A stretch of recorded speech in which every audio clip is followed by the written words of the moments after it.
بسم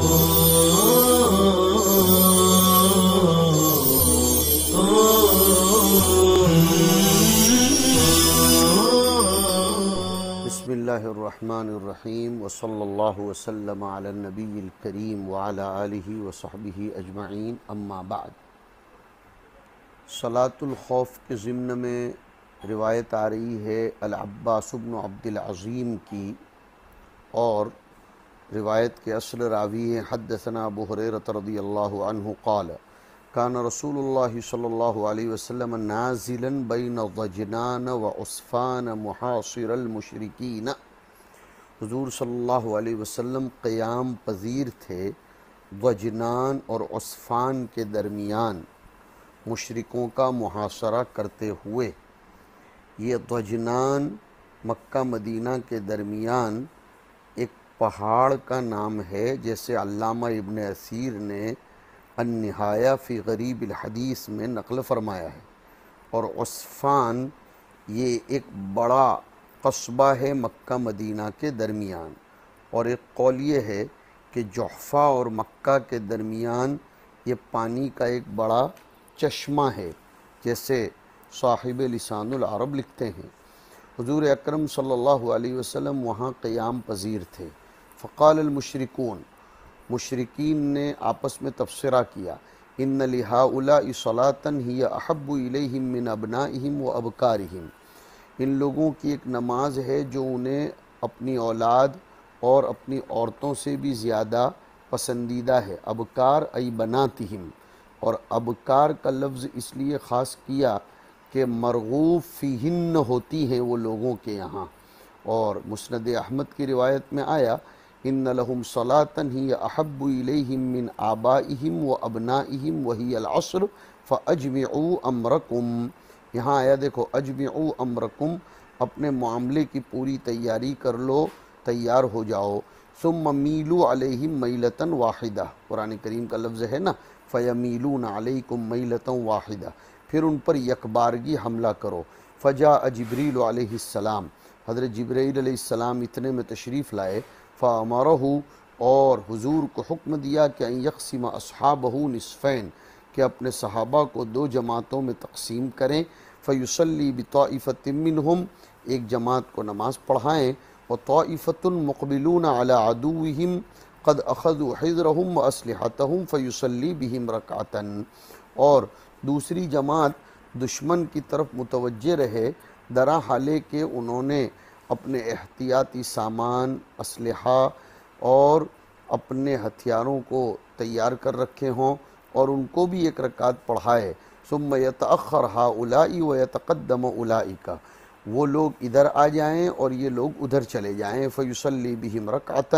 تکون لہم مع النبی صلی اللہ علیہ وسلم رکعۃ وللنبی صلی اللہ علیہ وسلم رکعتان۔ اس کے بعد کی روایت ہے اخبرنا ابراہیم بن الحسن کے حوالے سے عن جابر بن عبد اللہ رضی اللہ تعالی عنہ ان رسول اللہ صلی اللہ علیہ وسلم صلی بہم صلاة القوم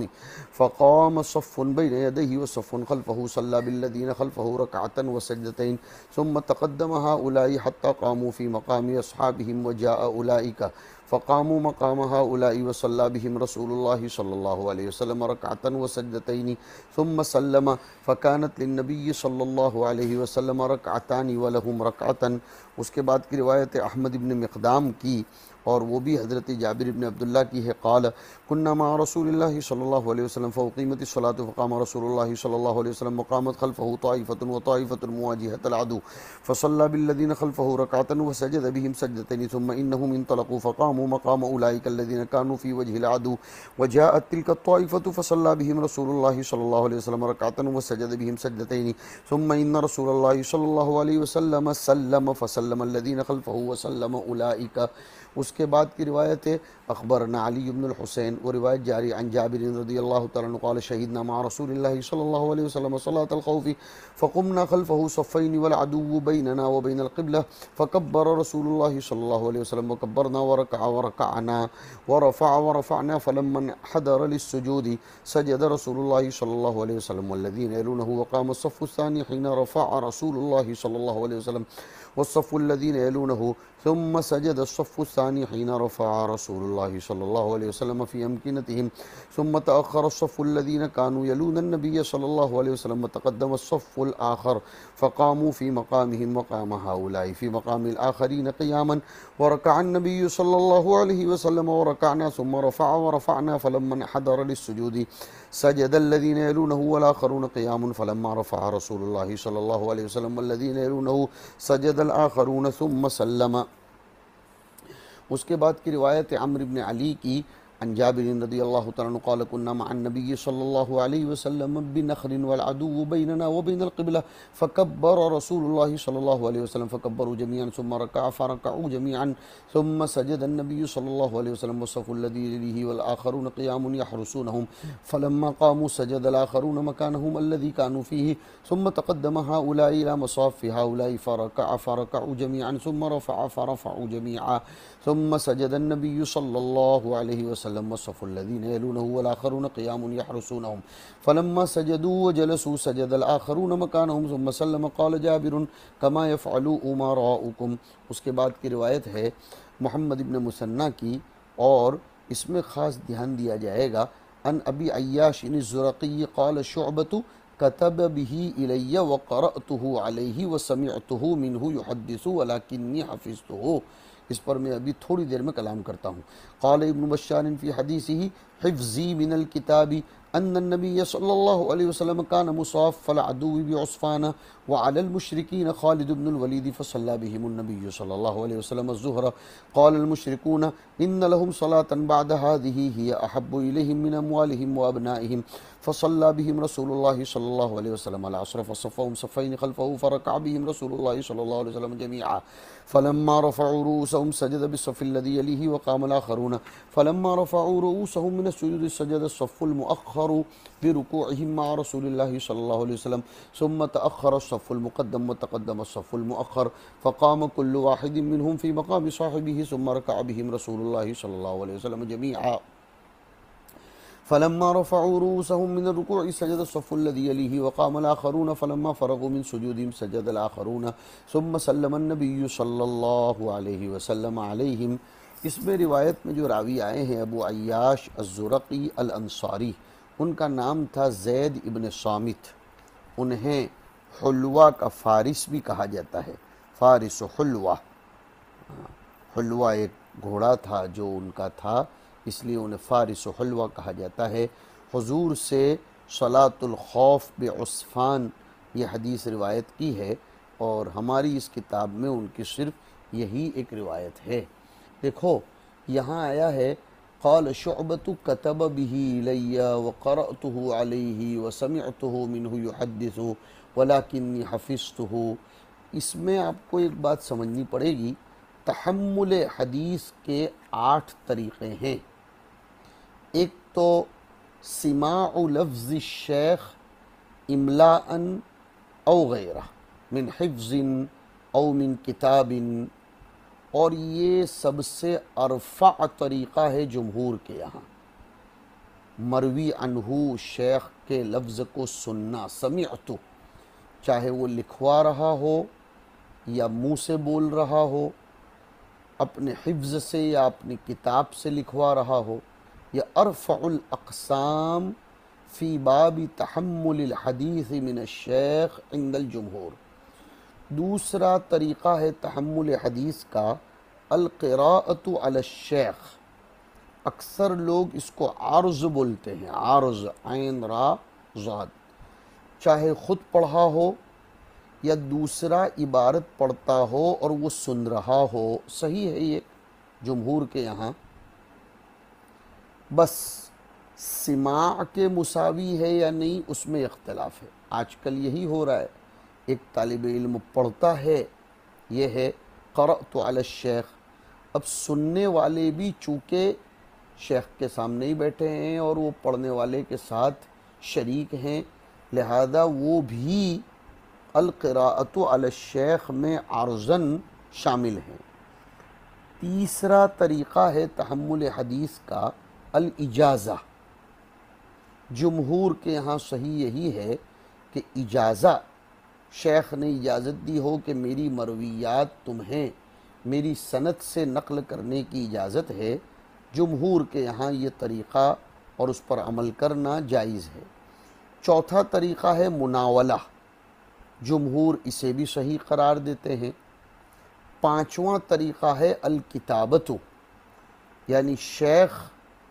لکھ کر دے اپنی مسموعات و مرویات سامنے والے کو یا غائب کو جو اس کے سامنے حاضر نہیں ہیں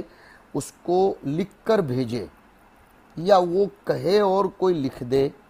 اکثر لوگ اس کے بھی جواز کے قائل ہیں۔ چھٹا طریقہ ہے اعلام الشیخ الطالب ان هذا الحدیث او هذا الكتاب مسموعه دون ان یأذن له فی الروایہ، شیخ طالب علم کو یہ بتائے کہ یہ حدیث یا یہ کتاب میری مسموعات اور میری مرویات ہے، روایت کی اجازت نہ دے۔ ساتواں طریقہ ہے الوصیت، موت کے وقت وصیت کرے یا سفر کے وقت کسی کتاب کی وصیت کرے کہ تم اس کو بیان کر سکتے ہو۔ آٹھواں طریقہ ہے الوجادت، راوی کے مخطوطے کو پالے اگرچہ سماع نہ ہو۔ یہ آخری جو تین طریقے ہیں، اعلام، وصیت اور وجادہ، ان تین طریقوں میں ڈائریکٹلی روایت نہیں کی جا سکتی، اگر اس کی سند صحیح ہے تو عمل کیا جائے گا۔ حافظ سیوطی اپنی الفیہ میں فرماتے ہیں وفی الثلاثة اذا صح السند نرى وجوب عمل فی المعتمد، یہ چند باتیں اس میں بتانا ضروری تھی۔ اس کے بعد ایک روایت آ رہی ہے عمرو بن علی کے حوالے سے جو جا رہی ہے عن ابی عیاش الزرقی قال كنا مع رسول اللہ صلی اللہ علیہ وسلم بعصفان فصلى بنا رسول اللہ صلی اللہ علیہ وسلم صلاة الظہر وعلى المشرکین یومئذ خالد بن الولید فقال المشركون لقد أصبنا منهم غرة ولقد أصبنا منهم غفلة فنزلت يعني صلاة الخوف بين الظهر والعصر فصلى بنا رسول الله صلى الله عليه وسلم صلاة العصر ففرقنا فرقتين، فرقة تصلي مع النبي صلى الله عليه وسلم وفرقة يحرسونه فكبر بالذين يلونه والذين يحرسونهم ثم ركع فركع هؤلاء وأولئك جميعا ثم سجد الذين يلونه وتأخر هؤلاء الذين يلونه وتقدم الآخرون فسجدوا ثم قام فركع بهم جميعا الثانية بالذين يلونه وبالذين يحرسونه ثم سجد بالذين يلونه ثم تأخروا فقاموا في مصاف أصحابهم وتقدم الآخرون فسجدوا ثم سلم عليهم فكانت لكلهم ركعتان مع إمامهم وصلى مرة بأرض بني سليم۔ اس کے بعد روایت ہے محمد بن عبد الاعلیٰ و اسماعیل بن مسعود واللفظ له کی عن ابی بکرۃ رضی اللہ تعالیٰ عنہ ان رسول اللہ صلی اللہ علیہ وسلم صلی بالقوم فی الخوف رکعتین ثم سلم ثم صلی بالقوم الاخرین رکعتین ثم سلم فصلی النبی صلی اللہ علیہ وسلم اربعا، حضر تھا اس لیے۔ اس کے بعد ابراہیم ابن یعقوب کی روایت ہے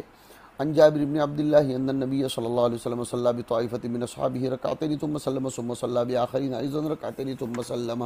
اس کے بعد کی روایت ہے ابو حفص عمرو بن علی کی اور وہ جا رہی ہے عن سہل بن ابی حثمة في صلاة الخوف قال يقوم الامام مستقبل القبلة وتقوم طائفة منهم معه وطائفة قبل العدو ووجوههم الى العدو فيركع بهم ركعة ويركعون لانفسهم ويسجدون سجدتين في مكانهم ويذهبون الى مقام اولئك ويجيء اولئك فيركع بهم ويسجد بهم سجدتين فهي له ثنتان ولهم واحدة ثم يركعون ركعة ويسجدون سجدتين۔ اس کے بعد کی آخری روایت ہے اس سے پہلے کی، آخر سے پہلے کی، عمرو بن علی کی حدث جابر بن عبد الله رضی اللہ تعالی عنہما وعنهم ان رسول اللہ صلی اللہ علیہ وسلم صلی باصحابہ صلاة الخوف فصلت طائفة معه وطائفة وجوههم قبل العدو فصلى بهم ركعتين ثم قاموا مقام الآخرين وجاء الآخرون فصلى بهم ركعتين ثم سلم۔ پھر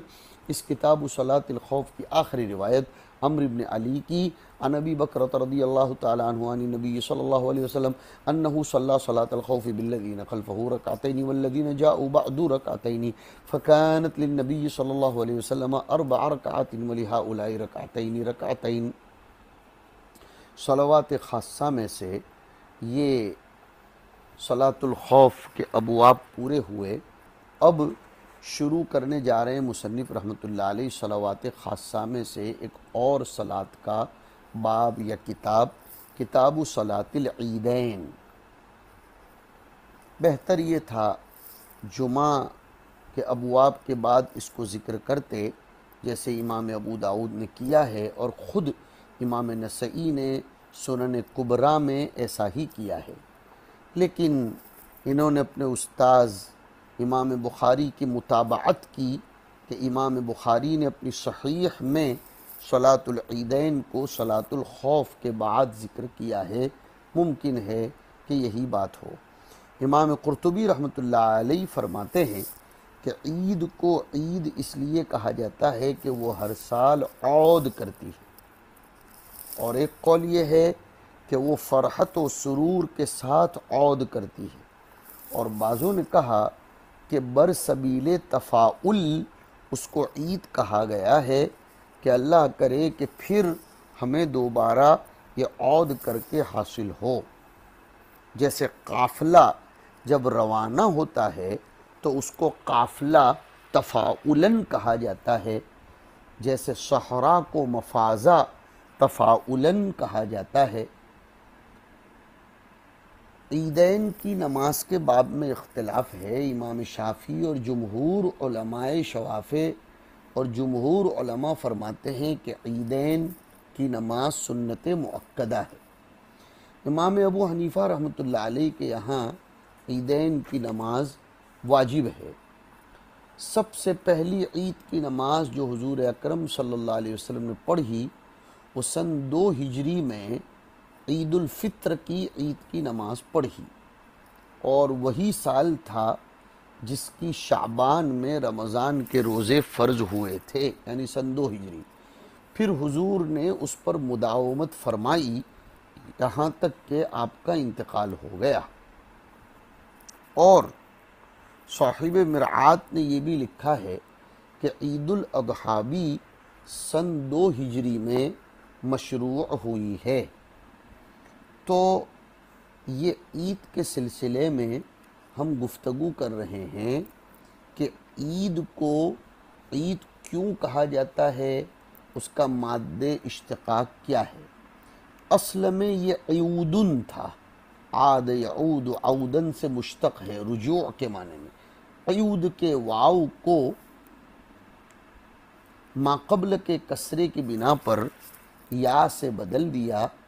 اس کی جمع اسی لیے اعیاد آتی ہے، آنی چاہیے اعواد، اس لیے کہ یہ عیودن سے مشتق ہے، لیکن چونکہ واحد میں حرف یا لازم ہو گیا اس لیے جمع میں یا لائی گئی۔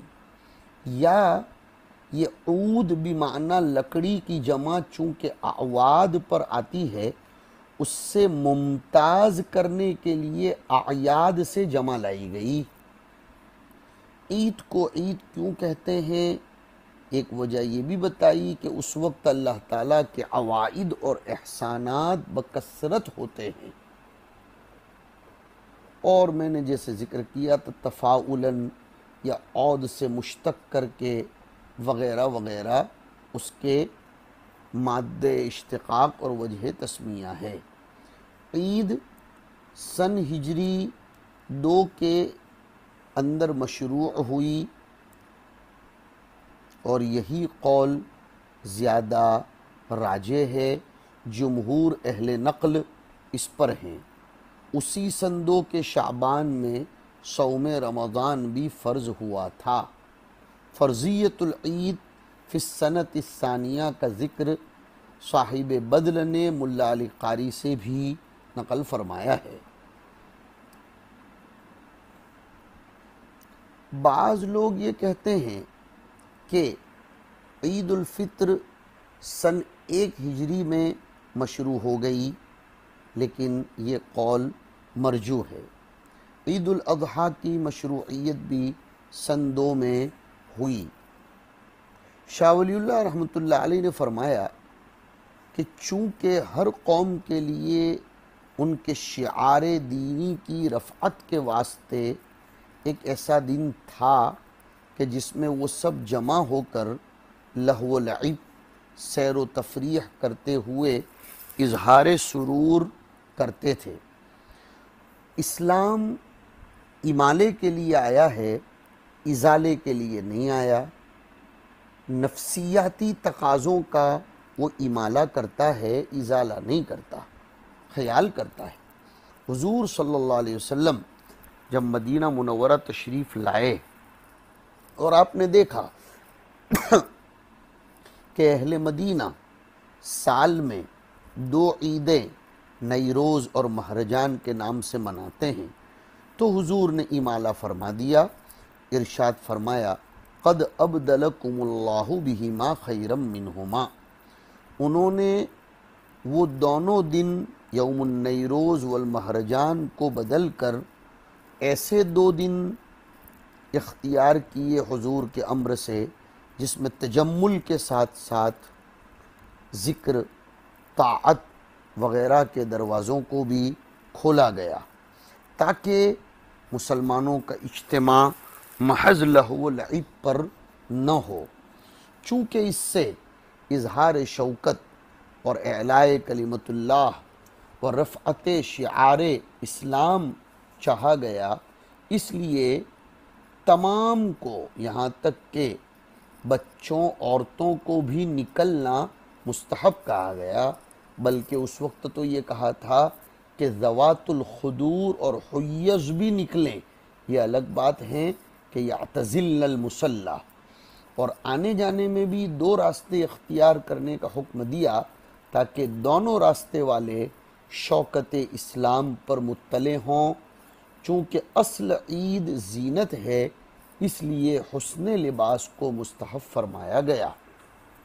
بقیہ گفتگو انشاءاللہ ہم آئندہ نشست میں کریں گے۔ یہ ہماری نسائی کی 28ویں قسط ہے، یہ یاد رہنا چاہیے۔ وصلی اللہ علی النبی الکریم۔